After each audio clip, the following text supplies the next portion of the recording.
Well, let's now turn to the advisory. And are family trusts still a smart way to manage family wealth, or just perhaps a potential red flag for the tax office? Rob Gilmour is joining us from Wealth Simplicity. Rob, good to see you again. Hi Andrew, how are you? Good, thanks. Now, you talk about family trusts. Has that perhaps notion that you're being a little tricky in terms of tax minimisation? I'm not going to say avoidance. But you set up a family trust because you want to sort of obviously improve your tax position. I mean, is that why people do it?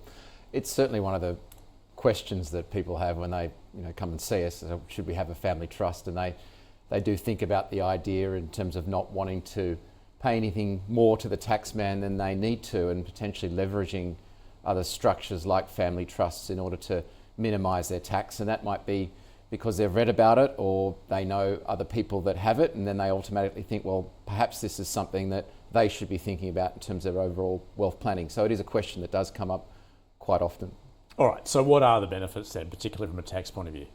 Yeah, I guess what we're talking about here is more family discretionary trusts. So that's a scenario where assets are owned by a trustee for the benefit of family members, and it does allow the distribution of income or capital gains to various beneficiaries. So that's where the tax advantages do come into play, where you can potentially distribute income or capital to someone who's on a lower marginal tax rate than, say, parents. And adult children obviously come up into the question there, or even company beneficiaries. All right, but you say there's much more to it than just obviously trying to minimise tax. It's about control.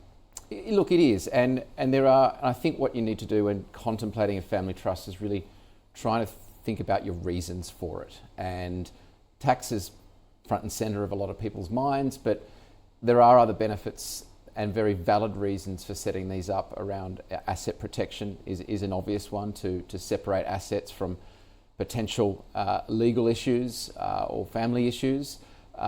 There's reasons around separating control from family members that may need to have more assistance in terms of disabilities that prevent them from actually running money. There's very valid reasons around business ownership and having ownership of businesses in trust structures away from the family assets. And there's a lot of complexity around this area. Tax is obviously front and centre of people's mind. But when you peel back the sort of fundamental reasons of it, it's not always a tax benefit, and sometimes it does create complexities that probably aren't worth it in the end. All right, I mean, other than the tax benefits, also, is it they establish essentially to benefit the next generation? So I'm talking about estate planning. How are trusts using that form? That's often does come up, to think about that legacy of the family, and that's used for charitable trusts as well.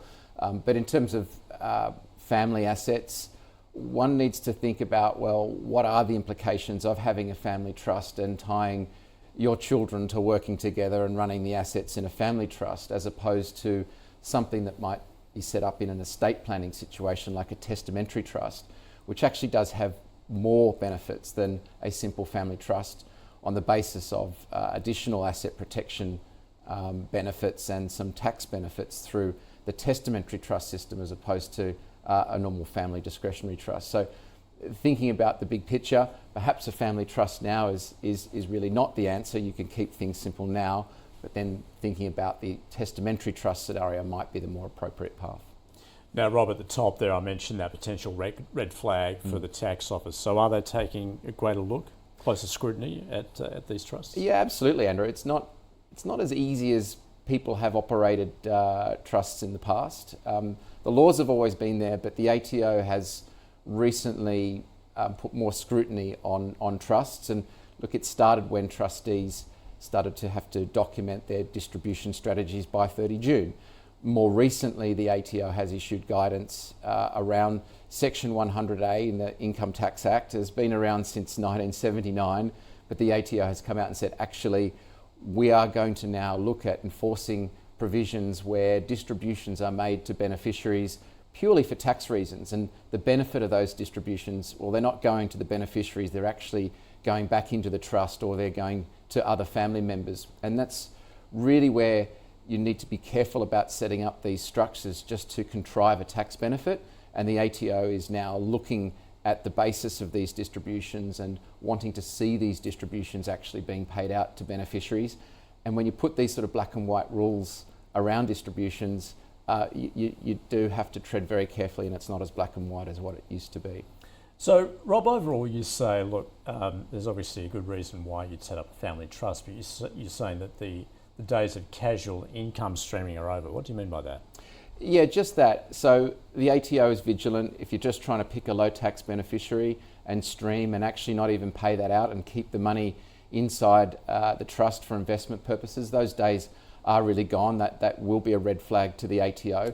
And also I'll be thinking about looking ahead, and where there is more scrutiny on existing trust arrangements and existing laws, the government is also looking at how they're going to potentially tax trusts in the future as well. And falling foul of some of these rules means that you can have penalty tax rate at 47%, and so you end up being worse off.